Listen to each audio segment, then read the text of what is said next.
Assalamualaikum warahmatullahi wabarakatuh. Perkenalkan nama saya Sinta Alfani Rahmat dari kelas PAI 3C.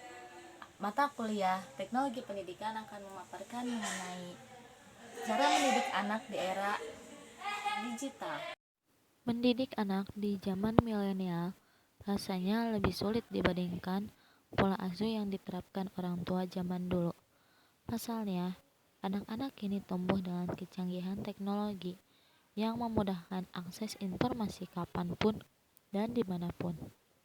Disinilah peran orang tua sangat dibutuhkan untuk membentengi anak dari pengaruh negatif teknologi, meskipun banyak pula manfaat yang dapat diperoleh dari teknologi tersebut. Tak perlu menjadi pakar teknologi untuk mendidik anak di era digital ini. Menurut sejumlah pakar psikolog, yang dibutuhkan anak-anak ketika mereka tumbuh adalah kehadiran orang tua untuk senantiasa mendampingi serta memonitor apa yang mereka lakukan. Untuk materi yang pertama mengenai komunikasi dua arah. Dibutuhkan komunikasi dua arah dalam mendidik anak zaman now.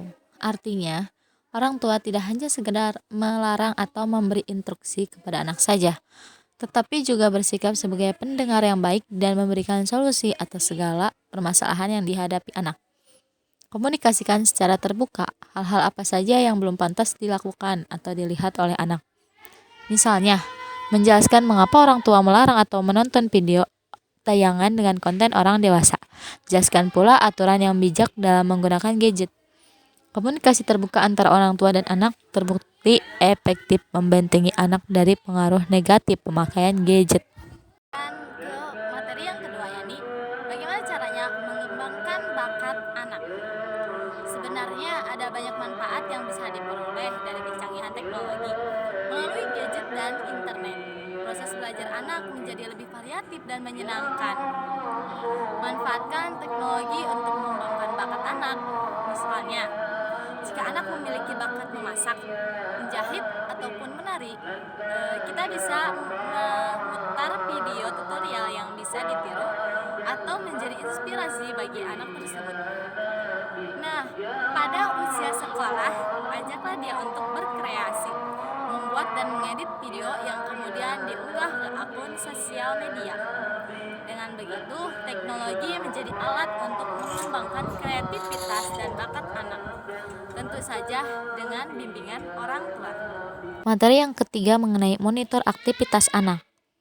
Batasi screen time untuk anak.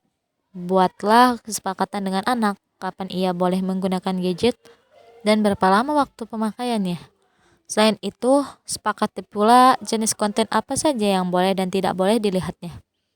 Atur pola pengaturan pada gadget anak agar tidak dapat melihat konten orang dewasa. Misalnya sehari dikasih waktu selama 2 jam pemakaian gadget. Bagaimana caranya memberi contoh yang baik? Anak adalah peniru ulung, yakni peniru orang tua. Maka berilah contoh yang baik untuk anak-anak. Buat kesepakatan dengan anak tersebut untuk tidak memegang gadget dalam bentuk apapun, baik itu ponsel ataupun laptop, selama jam-jam tertentu di mana anak sedang membutuhkan perhatian orang tuanya. Perilaku tersebut membuat anak lebih mudah memahami aturan yang dibuat dan mencontoh apa yang dilakukan oleh orang tuanya. Materi yang kelima mengenai penanaman pendidikan agama sejak dini. Pada akhirnya, tidak ada yang lebih penting daripada mengajarkan pendidikan agama sejak dini. Nilai-nilai agama yang diperoleh anak sejak kecil menjadi bekal baginya untuk membentengi diri dari perilaku atau pengaruh buruk lingkungan di sekitarnya. Mendidik anak di era digital memang tidak mudah. Jika orang tua terlalu ketat menerapkan disiplin kepada mereka, dikhawatirkan akan membuat anak menjadi pribadi yang membangkang dan tidak mandiri. Di lain sisi, terlalu membebaskan anak juga beresiko membawa mereka pada pengaruh negatif, serta lingkungan pergaulan yang salah. Oleh sebab itu, peran orang tua sangat penting untuk selalu mendampingi anak-anak. Terapkan aturan dan disiplin tanpa membuat anak merasa tertekan. Sebaliknya, orang tua hendaklah mampu memposisikan diri sebagai sahabat yang selalu dapat diandalkan dan dipercaya oleh anak-anak. sehingga kelak akan tumbuh menjadi pribadi yang positif. Terima kasih atas perhatiannya. Semoga tayangan ini bermanfaat dan berguna bagi yang lainnya. Ambil baiknya dan buang buruknya.